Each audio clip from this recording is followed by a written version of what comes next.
today we're going to be talking about Invincible Season 2. The whole build up to the moment of him seeing Nolan again. We knew what was coming because we read the comics, but you still feel that tension, don't you? It's such a great show, and they're adapting the change in the comics in good ways. They're improving on things, doing things slightly different. You said you were surprised that Nolan has been introduced this early. You read the comic. Why are you surprised? How did you anticipate the pacing so far would have been? Hopefully they do a bit of the recreate the comic, the Marvel team up, where it shows what happened with Invincible and Spider-Man when Invincible goes into that universe. There was controversy about the differences between the panel of like Mark and Nolan versus the Viltrumites versus how they showed it on TV. And there were a lot of fans on Twitter saying that the animation wasn't great. Invincible is your bread and butter, bro. What did you think of that whole fight sequence?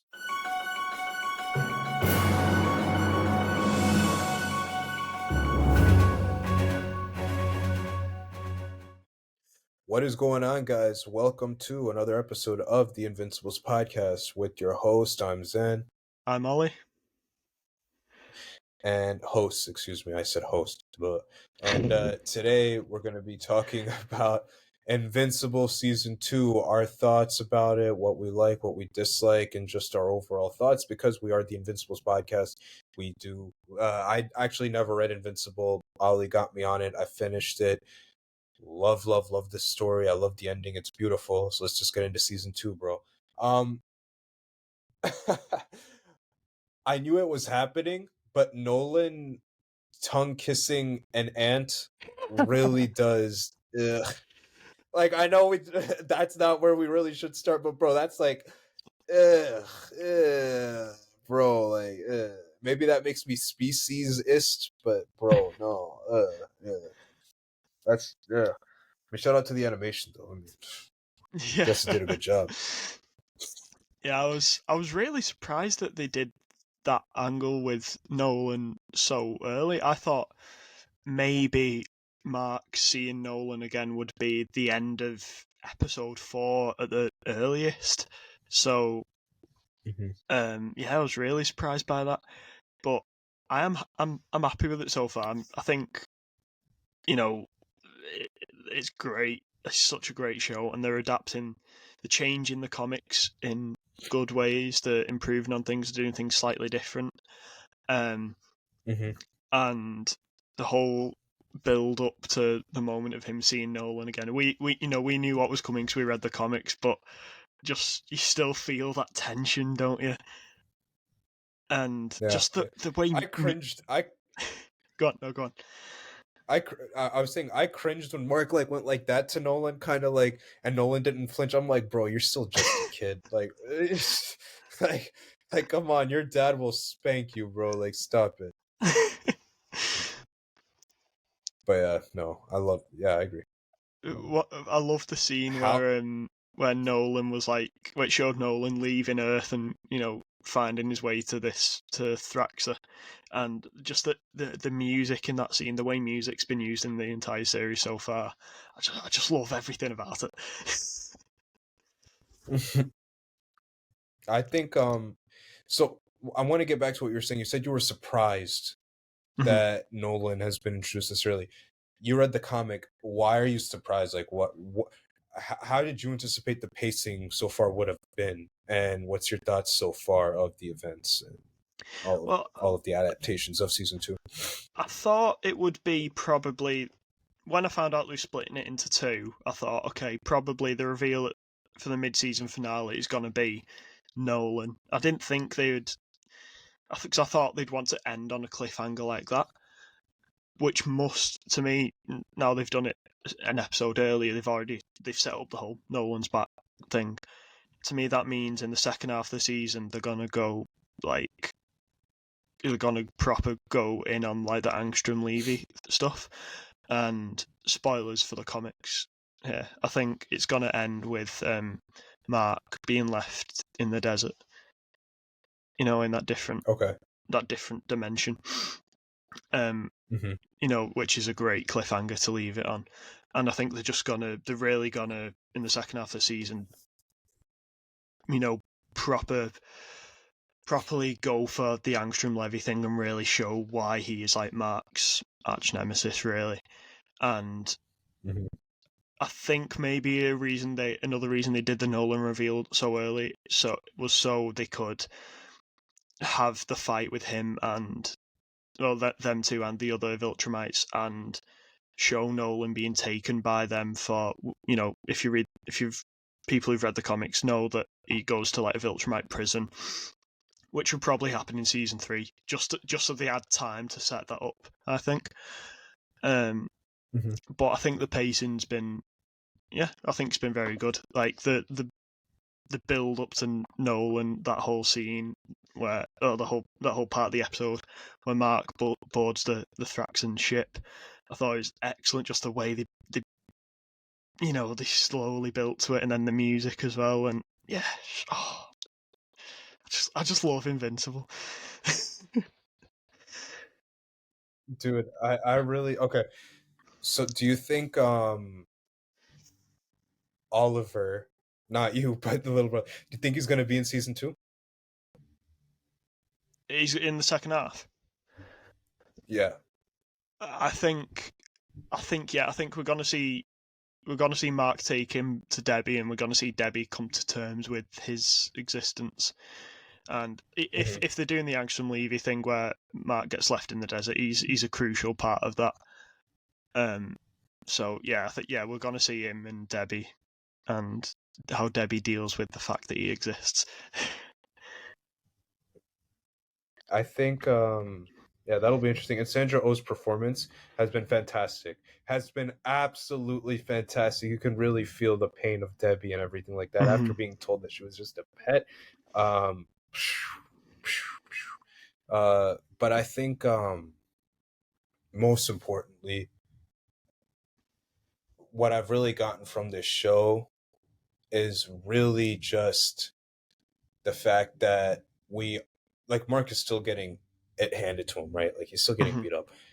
I'm seeing a lot of fans online saying that, oh, like, Mark is still getting beat up, blah, blah, blah. But people who haven't read Invincible need to realize, like, when Mark stops caring so much and starts to be more Viltrumite and being Mhm. more and more ruthless, uh, a lot of bad stuff happens. Yeah, Yeah. be very careful what you wish for. There's a whole point to why Mark is who he is. And I just really love the performance of Stephen and Sandra and J.K. Simmons and everything. I think it's awesome. But do you think we are going to see Spider-Man in season like the second half? Because Josh Keaton is credited.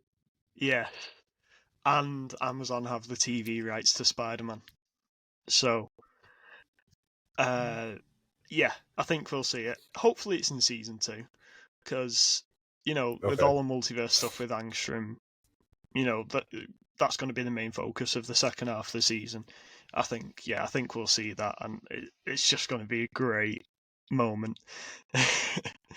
um, and yeah, I'm very excited for that. I'm happy they've got Josh Keaton as well. Hopefully, they do a bit of recreate the comic, the Marvel team up, where it shows what happened with Invincible and Spider-Man when Invincible goes into that universe.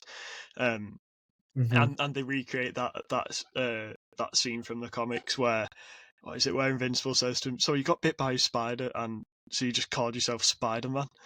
Like, that's a bit boring. Mm-hmm. Yeah. Yeah. I Yeah. hope they have Yeah. Yeah. that sort of interaction. I think that'd be cool.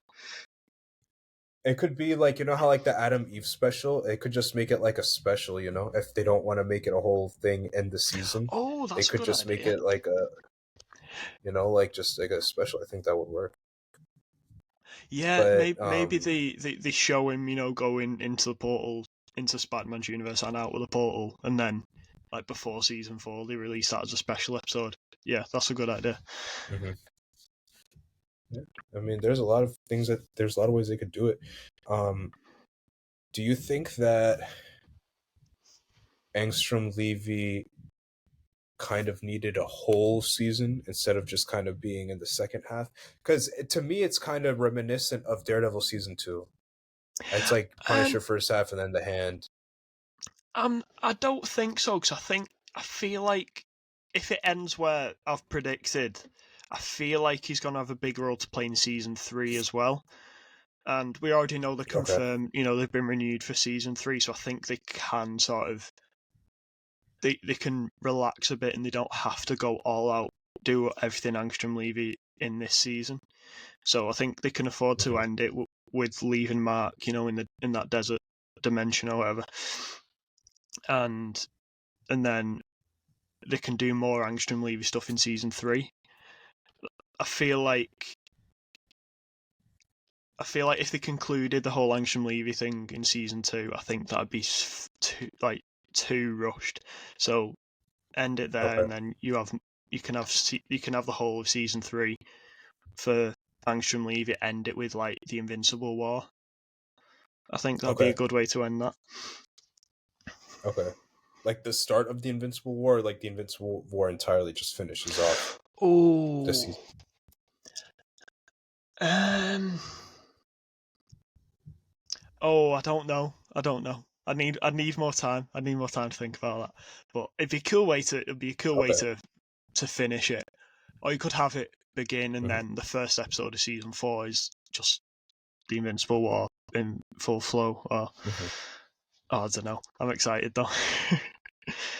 Yeah, dude, that's gonna be some great TV, dude. How much seasons do you see Invincible going? I mean, the way that I see it, the way that they're going, and especially I love like this mid-season finale kind of stuff. It hmm allows animators and writers and everything to breathe. I'm all for that. hmm I'm looking at this thing going on for like another maybe potential 10 years because Invincible is such a long story. It could easily You go know what for I 10 mean? Like seasons. Like, you've got the compendiums, you know how thick they are. Like, season 1, like, the compendiums are about, Megan Thee Stallion. thick with 10 million C's. Um, but for our video, people who consume our podcast through video, the compendiums are about that thick. There's 3 of them. Yeah, Season 1 ended about that far into the first one. So, yeah, yeah, yeah. you could easily go for 10 seasons. Yeah. When do you see Conquest coming? You know that's my favorite part of Invincible. Conquest versus Mar That's my when I think of what is my story, like if I had to make a movie about Invincible, I would choose that. I would make a movie just out of that. Like I Conquest think versus it'll be Invincible. season 3 or 4 the first time we'll see him, but when oh, the, all right, I don't want to sound like one of those who like, oh, I've read the comics, but the Mhm. people who haven't read the comics, I cannot wait to see their reactions when Conquest finally comes in and um another spoiler, kills Atom Eve. Yeah, dude. That I remember I texted you when I was like, what the hell? Like I was like, bro, like Yeah. I was like, bro. I'm like, Mark, you've been getting your butt kicked during this entire fight. Enough is enough. Kill him. Like it was yeah, yeah. But thank God she can, pretty much is immortal. Thank God about that. Yeah. She's But the most yeah, powerful character in the whole thing, really. yeah, yeah. I think do you think we'll see another Adam Eve special? I think we'll Do see we need to? something. I think. Well, I'd like to see them adapt the Atom Eve and Rexplode origin story, because I think they had like their own spin-off comic as well, and that was a really interesting Yeah. story. I'd love to see them do that.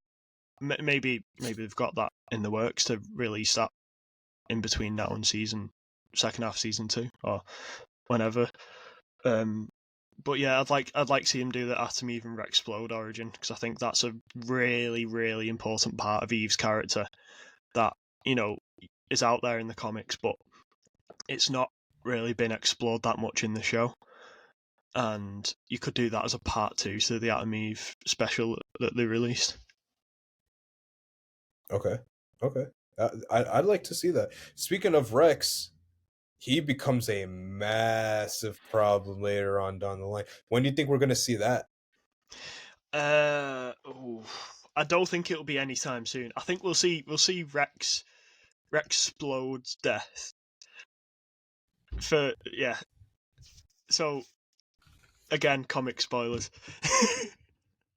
Let's just say we don't need. We'll just say there's going to be tons of spoilers in this episode if you've not noticed by now. Yeah, But yeah. when Yeah. when Rexplode dies and Rudy becomes Rex, I think that could happen in season 3. Is it Conquest kills Rex? I can't remember. He does. Or is yeah. it? Yeah. He does. Yeah. Okay, so I can see that'll probably be season 4. But so Rudy Rex becoming the big problem that he becomes probably season 6, 7, maybe. Mm-hmm. Like that's when he truly goes Okay. off the rails and tries to take over the world. Yeah, and then Rex. He's relatable though. I don't blame him for cheating on Kate with that duplicate, but or Eve with the duplicate, but that has nothing to do with what we're talking about. Angstrom Levy is one of Mark's most personal villains. Mm-hmm. Do you think that Angstrom? How do you think they're going to show him being a foil to Mark in the adaptation, on the TV adaptation?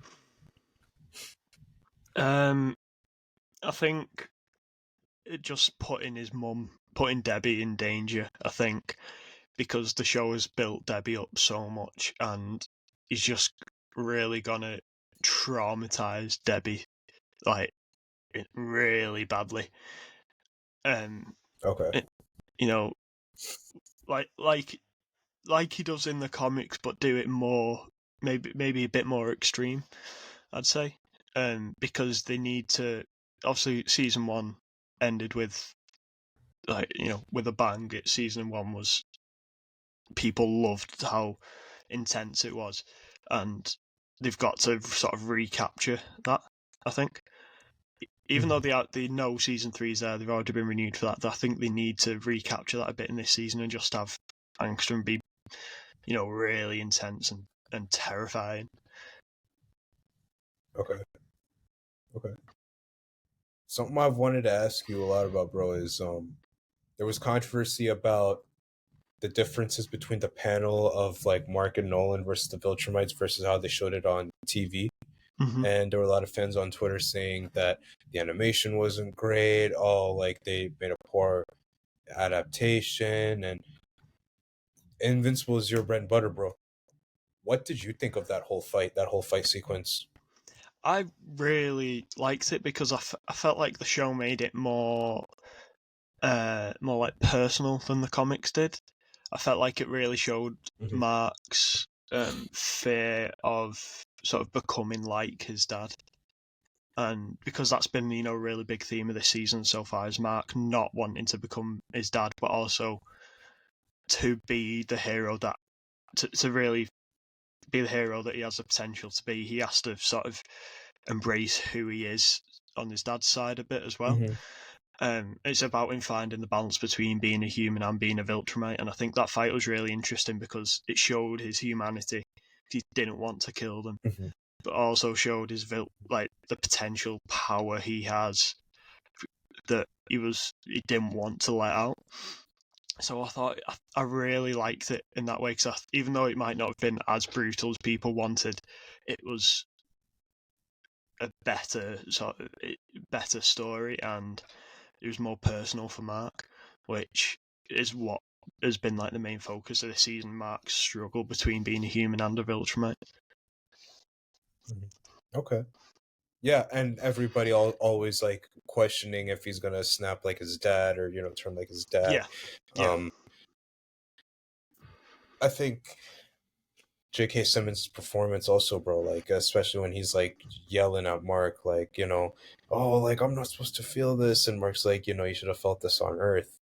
That was just so well done. But my hot take, the TV version of Nolan, I don't feel like it's earned yet to him to kind of be redeemed. I kind of want more. No, yeah, you know what I mean? I don't know.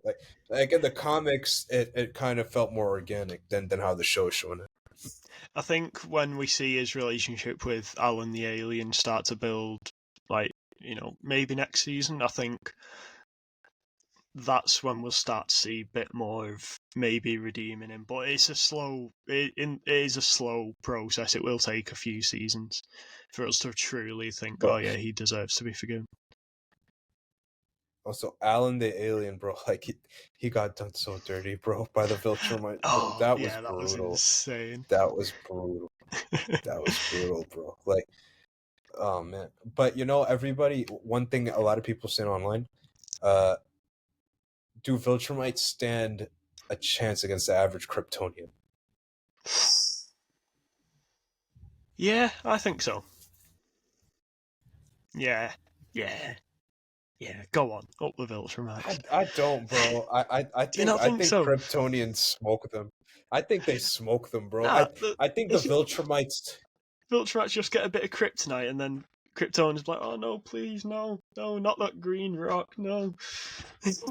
True, but but Superman. Okay, if we're talking about the average Kryptonian, maybe Viltrumite, like Viltrumites would be better because they're warriors versus like the average Kryptonian is like a scientist. But if we're talking like a Superman scenario, like a whole planet full of people with similar upbringings like Superman versus like those Viltrumites, yeah, they're getting destroyed.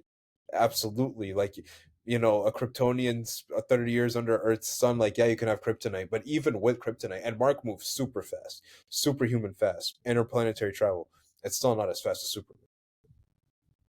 You got to be fast to tag him with but the kryptonite to be effective with the kryptonite. but Mark killed Thrag inside the sun. He fought inside the sun. He went to Spoilers. the yeah. Spoilers. I'll put Yeah, and yeah, survived. Like, yeah, yeah.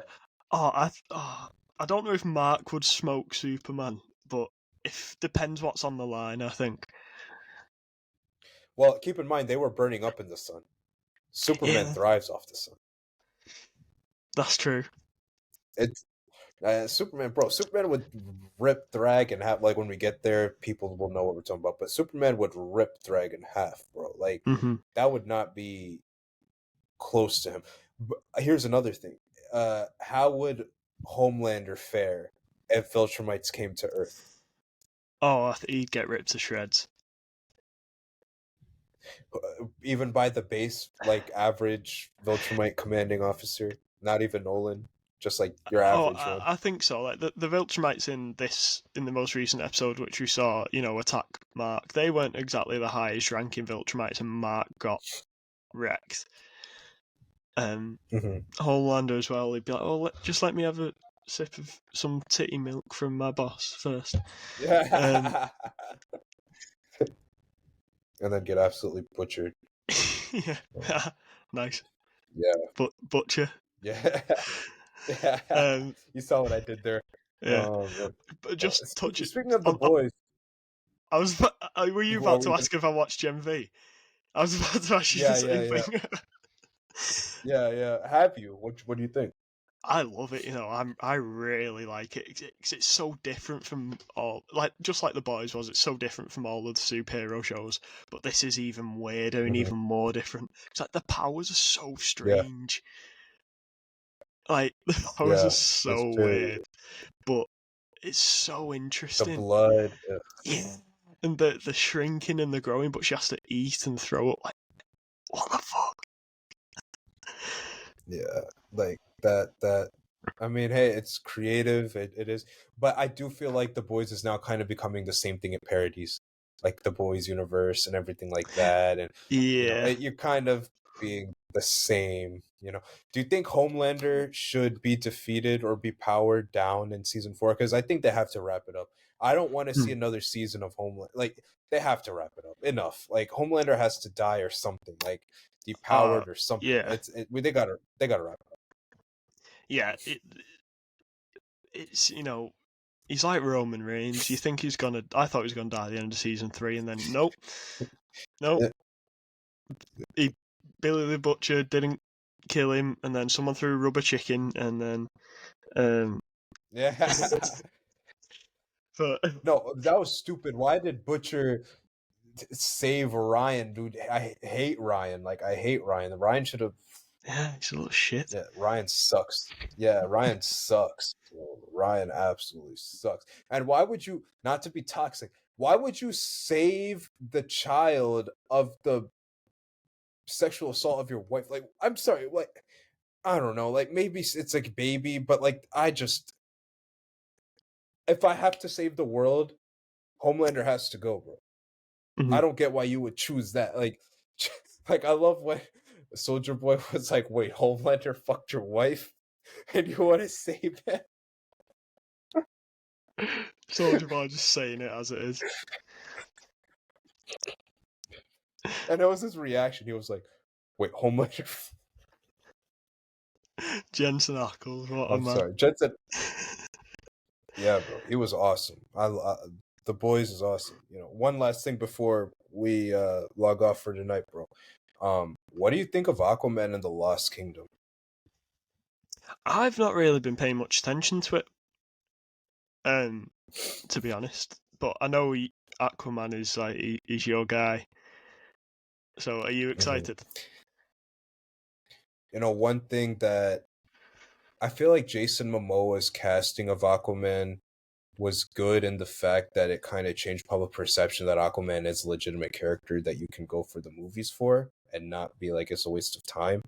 Um, but I think Jason Momoa's casting in a lot of ways was very wasted. Very, Mhm. very wasted. He should have had a trilogy, and the character really should have embraced his Polynesian roots, and really you should have used an opportunity to kind of create like a Wakanda for oceanic individuals in our world today, like a Black Mhm. Panther for them. In a lot of ways, Aquaman's casting was super exciting. Jason Momoa's, and in a lot of ways, it just feels like so much more could have been done with it. Now, Jason Momoa, I think, will probably be more excited to play Lobo anyway, so it's probably for the best. But this is gonna sound bad. I just don't want to see a skinny white boy play Aquaman. Like, you know what I mean? Like, Yeah. Jason Momoa was an iconic character. If you're gonna get somebody to play Aquaman, I'd be really cool if they went like the really grizzled '40s, white Peter David version. Like, I'd be okay with that. Like, if they like Charlie Hunnam as Aquaman, yeah, I think that'd be cool. But I Oh think yeah, that's go so with like similar to Jason the Momoa. classic blonde comics look. Yeah, but like the thing is, like they've already kind of done that with Jason Momoa while not having that characterization, just the visuals, but Mhm. not the characterization. It could be that they go back to like the classic comb over haircut Aquaman, um, from Boston. But I don't know. It's just Get Roman Reigns. Jason. I would do that in a heartbeat, dude. I would give him whatever money, Warner Brothers Discovery be like, hey, you want to get into Hollywood? There you go. Boom. You're Aquaman. Mhm. That would be awesome. Um, I I wouldn't be opposed if like in the Gun universe they establish an Aquaman, but the main Aqua character of his Gun universe be Aqualad. I'd be okay with that. I Oh, mean, that would let's be be cool. real, Aquaman isn't super. Aquaman outside the billion that he made, he isn't exactly like a super popular character. Like if Insomniac Games announced an Aquaman game, I think more of the excitement would be that Insomniac is making it rather than that it being an Aquaman game. The Yeah, Aquaman that's brand true. doesn't have the pull. You get what I'm saying? Mhm. So with that in mind, I mean, just be creative with it and just have Aqualad. Mhm. Now I do think there is unfortunately homophobia and conservatism does run the market. A a gay Aqua lad, which is Jackson Hyde is gay or bisexual if I'm not mistaken, but I'm pretty sure he's gay.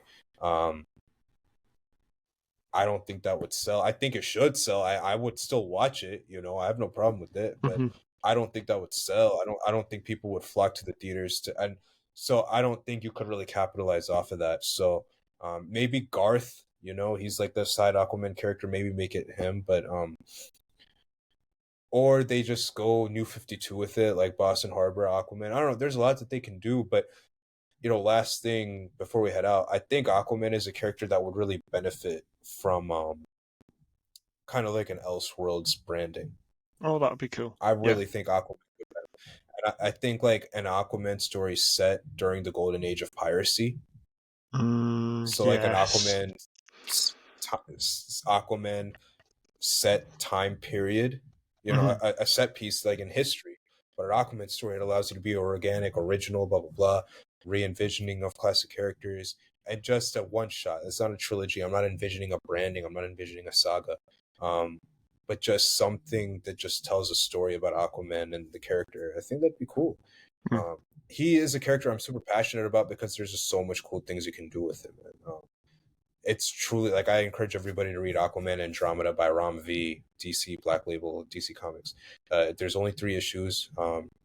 Fantastic storytelling. Like Aquaman is like you're in the ocean. Your sanity will be tested. Mhm. It is a opportunity for an underwater Gotham City meets Game of Thrones meets Avatar Way of Water. Like there's just so much potential. And I really wish they did more with it other than what they did, which was, yeah, man, bro, woohoo, Jason Momoa. Like, he did. I appreciate him for fixing public perception of Aquaman, but it didn't do enough to establish Aquaman. Yeah. It just feels like CM Punk in AEW. That's what it feels like. Without the toxicity. You could just do a lot more. But yeah, this has been, you know, before we log off, Ollie, is there anything you want to say before we go?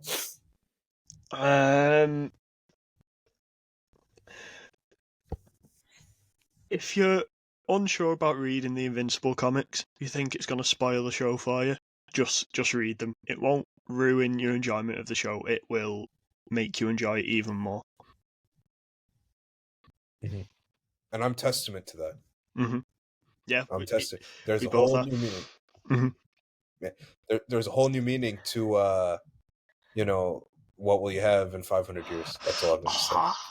Yes, like that. Yeah, When they do that moment in the show, that is going to be so beautiful. yeah. I agree. Mm. I encourage everybody to read the comic. It's just fantastic. Yeah. It's so good. Just read. Everyone should read more comics in general as well. Just read more comics. That's my closing statement. Mm-hmm. and support them. Support the comics. It's I wish comic executives understood that having 5 issues and sales off of 5 issues is not enough to determine if you should continue a comic line. That's like having a pilot episode and then canceling it after 1 episode. It makes no sense of a TV series. You need to give it time. Like I just saw on Twitter, like Al Ewing, one of the best Marvel Comics writers, isn't even guaranteed more than 5 issues of an original, like of his Avengers Inc. is going to be discontinued after 5 issues. That's terrible. But he's one of their best writers. Mm-hmm. That's not fair, Mm-hmm. And you got to understand, like, comics are not down. Like, people are saying comic sales are down. You need the right story. Ultimate Spider-Man, we're going to get that opening day. I'm so excited for that. That trailer got like 4 million views. There is absolutely a market for comics. Mm-hmm. Absolutely, there's a market for comics. You just can't sell mediocrity. Because with movies and TV shows pulling so much from the past comics, it forces current comics to up their game. And you can't really do that when your stories are not continued after 5 issues. Yeah. Yeah, well, should we sign off? Yeah, let's do it. Let's sign off. See you guys next week. We actually kind of recorded 2 episodes at once, but we'll see you guys next time. We're going to talk about Tom Holland and his thoughts of the multiverse and how he actually really hates it, and he wants Spider-Man 4 to be grounded. So yeah, stay tuned for next time, guys. Take care.